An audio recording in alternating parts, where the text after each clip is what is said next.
Hi and welcome to Skip the Rules, the show that lets you sidestep hours of rule reading and get straight into playing that exciting new game. And today, we're going to be creating and conquering a new world in Carcassonne.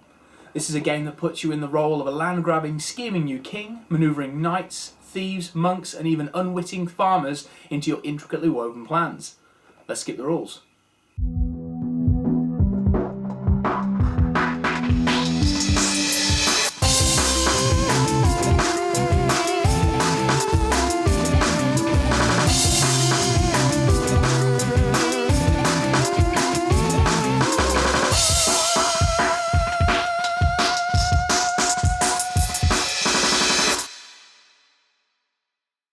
If you wandered into a shop and tried to find a copy of Carcassonne, you'd be presented with one of two things.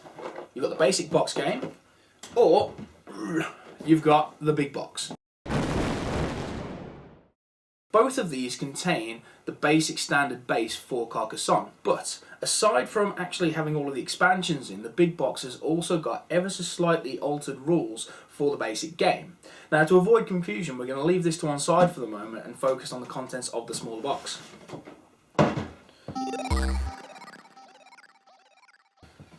Now, the business end of the game boils down to three basic things. Okay, we'll get a shot of that first. Now, you'll be presented with a score track. This is just so you can keep track of the points of each player throughout the game. You've also got your little wooden followers, otherwise known as meeples. These are the things that are going to take over and fortify the new sections of your kingdom. The last bit is the kingdom tiles. Now, these are the new regions that you're going to explore, conquer and exploit.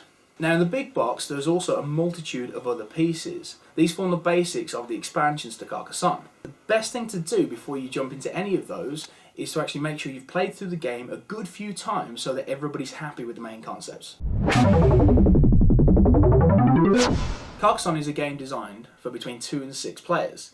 Now, if you've got a slightly confused look on your face at the moment, it's because the version of the game that you've got has only actually got 5 different coloured meeples. That's because one of the later expansions of the game added an extra set of grey followers, and this simply increased the maximum number of players from 5 to 6. As always, I can't play this game by myself, so I need some similarly ruthless kings to join me. We've got John the Great, Josh the Mighty, and Joe.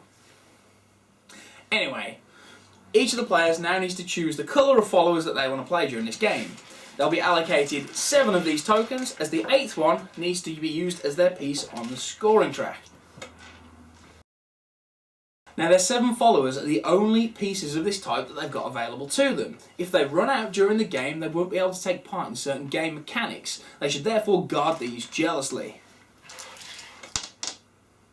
The last thing to do before we start the game off is to set up the starting tiles. Now, on the back of each of the tiles you'll see this quite funky looking calligraphic design. Now, the lighter coloured ones, the light grey, they're the standard game pieces. The ones we're searching for are the ones that are the darker colour, and these are your starting tiles. Now, if you've got a newer version of the game without the river, you'll only have one of these, and this has just got one city, one road and one field on it. That gets placed face up in the middle of the intended game playing area. If you've got one of the older versions of the game, or the first river expansion, you'll have a number of these tiles instead. Each of them has on them various different shapes and sizes of the river graphic. There is, however, still one of these tiles that needs to go face up to start this off, and that is the river source. Place it face up in the middle of the intended gameplay area, and take the rest of those tiles face down and put them to the side. All of the other pieces should be placed face down and then shuffled. It's actually easiest to do this just by upending them into the box and having a good look at them. Sometimes.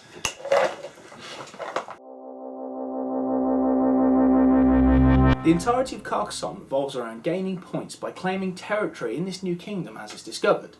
The kingdom is built piece by piece, like a jigsaw, by each player as the game progresses. Now, each turn, each player will have to reach into the box and take one of the face-down pieces from the pile. They will then have to match up the features on that piece to the map already in play in order to decide how they're going to play it. If I'm going to play a tile, they need to make sure that all the features on its edges will line up with the edges of the tiles already in play, otherwise I can't put it down. Now, the game continues like this until all tiles have been exhausted. That means that the game is over. Now, for those of you who got an older version of the game with the river, or have bought the river expansion, the first tile you have down on the table is the river source. Now, the rest of the tiles, with the exception of the 2 lake tiles, which need to be put to the side, should be randomised and placed into a pile. Each player will then draw one of those tiles and place it on the board so that the river continues to flow south. At no point can a player place a tile so that the river doubles back on itself and returns to the northerly direction. Now, once all the river tiles have been exhausted, that's when the rivers need to be ended, and that's when your lake tiles come in. Those lake tiles then get placed onto the end of the river, and that completes it. From that point on, the game continues using the standard game tiles, which are the light coloured ones, and the game progresses normally. Of course, all this kingdom shaping does you no good unless you can stick your flag into some of it and claim it as your own. Now this is where your followers come in. Once each turn, as soon as a player has decided where he's going to place his tile, he has the opportunity to claim one of the features on there, using one of his followers. Now the piece that he chooses to claim will normally depend on the number of points available for that piece. Each of the features comes in various different shapes, sizes and arrangements on these tiles, but they've basically boiled down to 4 headings: the city, the road, the cloister and the field. Now the type of feature that player will choose to take that turn will normally depend on the number of points available, either throughout the game or at the end. Now, in order so that you can keep track of these, there's actually a sheet in the main game which tells you how many of each different type of piece you actually started off with. This will then give you a good idea of what's left in there. We'll actually look at the special rules for these features later on in the video.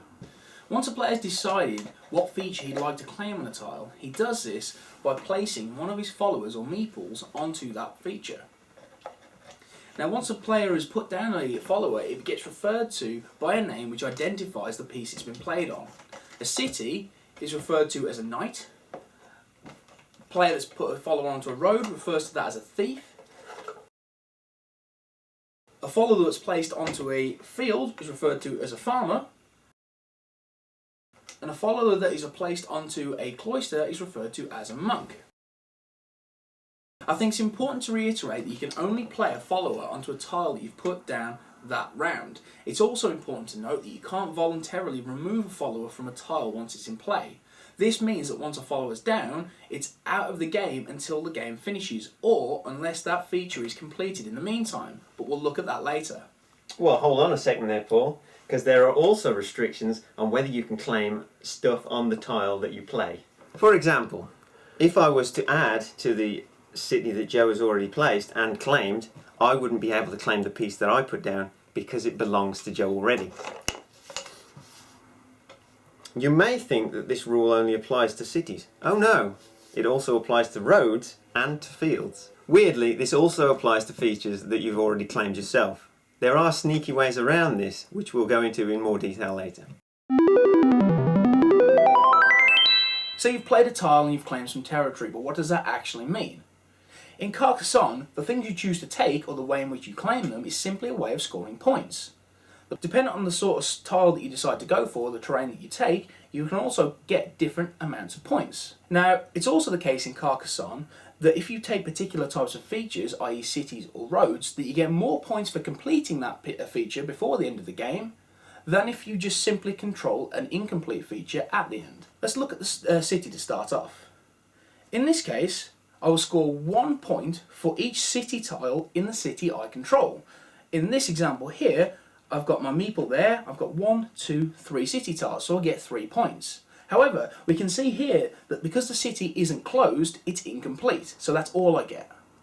If, however, I've got a city that's complete, as in this example, I gain 2 points per tile, so that's 2, 4, 6, 8. The other benefit of getting that city completed is that I can actually take back my meeple. This then will alleviate some of the worry later on in the game of running out of followers and not being able to claim new territory. I already have control over several city tiles around the board, so when I go to place my next one I've got several options. I can either complete this existing city, add to this existing city, or place it somewhere completely different and start a new one. I've also got another potential sneaky option, which is to make and complete a city in the same turn. This means I get 4 points straight off the bat without having to do any follower placing. Now what tactic I choose to employ will depend purely on the risks involved. If I decide to extend a city, I can potentially make that city worth a lot more points. The downside is that that city may now not be complete by the end of the game. I can end up therefore costing myself more points than I make. However, if I decide to complete that city and cash out early, am I potentially robbing myself of points purely because I'm not willing to gamble on the next tile that comes out of the box? The other thing about cities is that you will find certain tiles that have got an additional graphic on them, this shield. Now this shield very simply means that that tile is worth 1 extra point when you complete that city. That can be either during the game, in which case that tile's worth 3 points, or at the end, in which case it's worth 2. Now the next terrain type we're going to look at is the road. Now the road works very much the same way as the cities. The only real difference is that a road piece is only worth 1 point per section, regardless of whether you complete it during the game or at the end. Placing a road to extend it is actually much simpler than extending a city, as it generally requires you to worry less about matching up key features. The real difference is in actually completing the road. Certain tiles have junctions or crossroads. These count as an end to the road. So if Josh placed it here, he would count as having completed the road. But similarly, he would have placed a potential start for 3 more to be built on. You can potentially end up with a road that's circular. You don't get infinite points in case some of you thought that you found a loophole. You still only get 1 point per tile that's included in the road. Now the next scoring piece we're going to look at is called the cloister. So your follower that goes on here is your monk. Now these are potentially an absolute goldmine of points. You score 1 point for each tile surrounding the cloister. For example, if I place this tile here, then I've got 1, 2, 3, 4, 5 surrounding tiles and therefore get 5 points. However, if the cloister is completed by being completely surrounded, that you actually score a total of 9 points rather than just the 8 that you would get for each of the 8 surrounding tiles. The final terrain type we're going to look at is the field. Now the field is unique in that it's the only terrain type that cannot be completed. That means that you will never score any points for it during the game, and that will only tally up at the end. The other thing is that if you claim a field, you will never be able to get that follower back, so you really need to make sure that you're happy that that is a feature that you want to take. You claim a field simply by taking a meeple and lying it down on a grass section of one of the tiles that you've placed down. Now a farmer will score 3 points for each completed city that he supplies at the end of the game. That is a city that is completed within his field. A field supplies any city that it touches, so this follower would gain points for these cities. However, fields are limited in size by certain borders. These include the roads, city walls, and rivers if you have them. This means that this farmer cannot supply this other city. If you have 2 fields bordering the same city, then both of them gains points for it. So in this case, both the yellow and the blue farmers score 3 points for this city. Now when it comes to scoring, you may find there are certain instances where there's more than one player with a meeple on a particular feature, i.e. a road or a city. For example, in this case we've got 3 different players, each that have laid claim to the same city. Now when scoring for these territories, it's simply the case that the person with the most meeples will score the points and the other person will get nothing.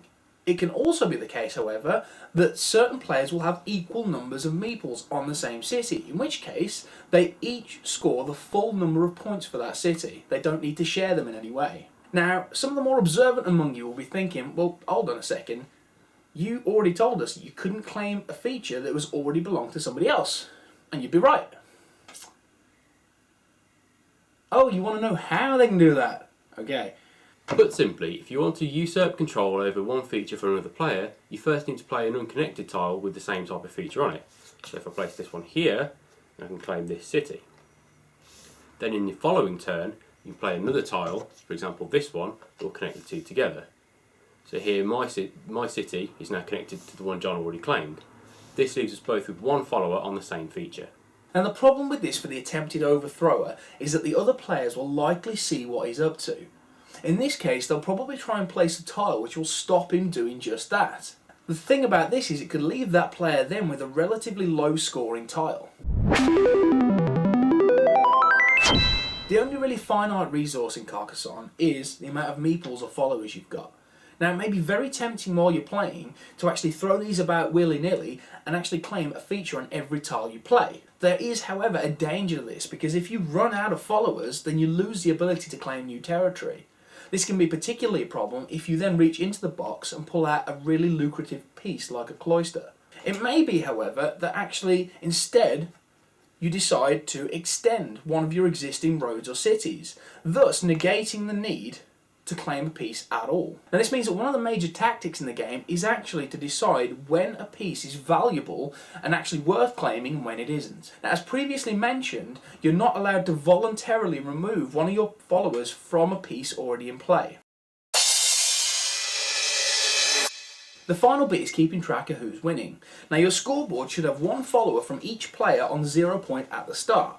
These will get moved around the board as you complete features during the game and score points. The thing is that the really big money points aren't going to be tallied up until the end of the game. That means that the scoreboard only really gives you kind of a vague sense of who's ahead at any point, if any at all. Now let's quickly recap some of the ways that you can score points in this game. Now at the end of the game we're going to be counting up points of the features which are incomplete. We'll start off by looking at this cloister. It's surrounded by 1, 2, 3, 4, 5 pieces, so the yellow player will get 5 points for that cloister.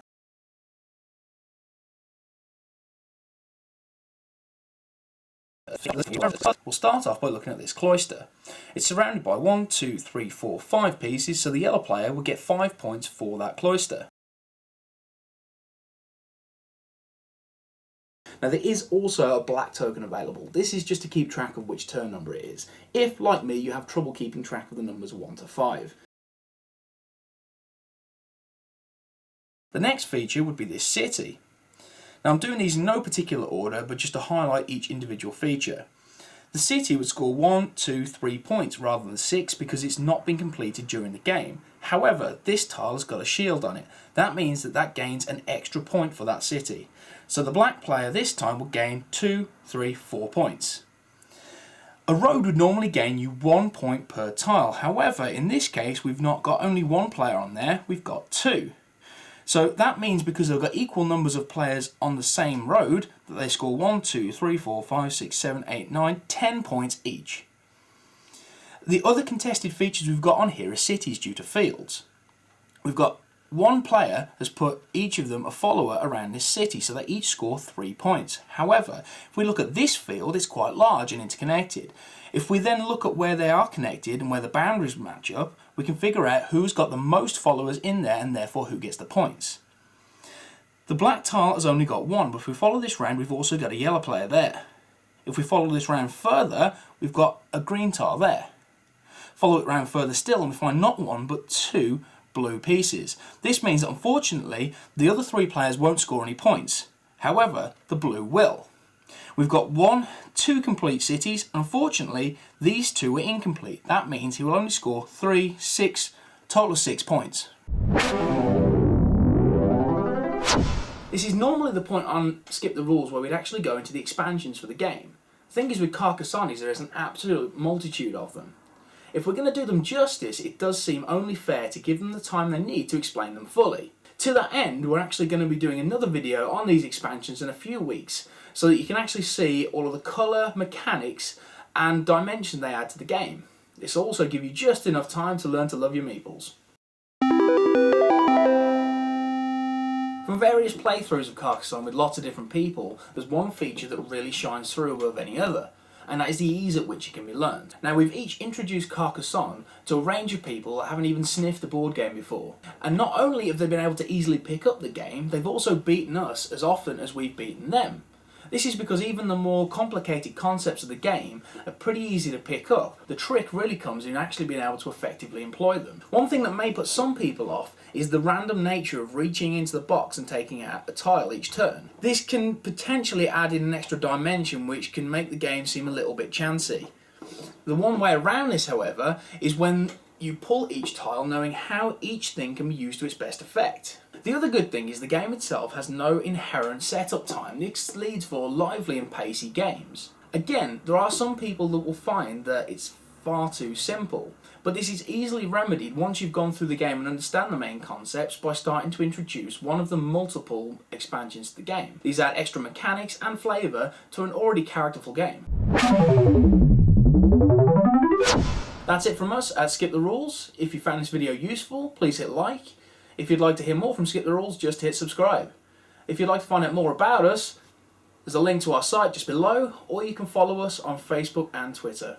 Join us next time for your chance to jump into that new board game of yours without having to do any of the tedious rule reading. See ya.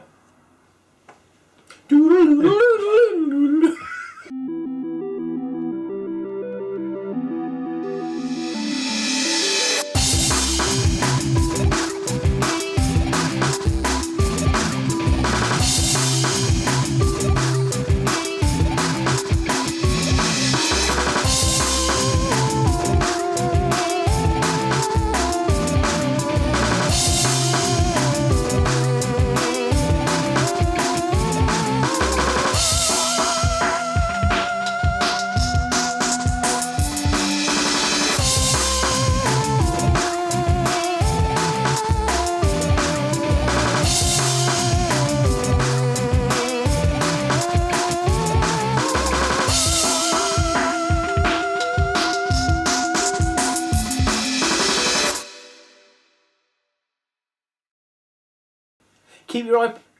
Not your eye, both of them. You're not a pirate. Keep your eyes peeled for... How did I do it?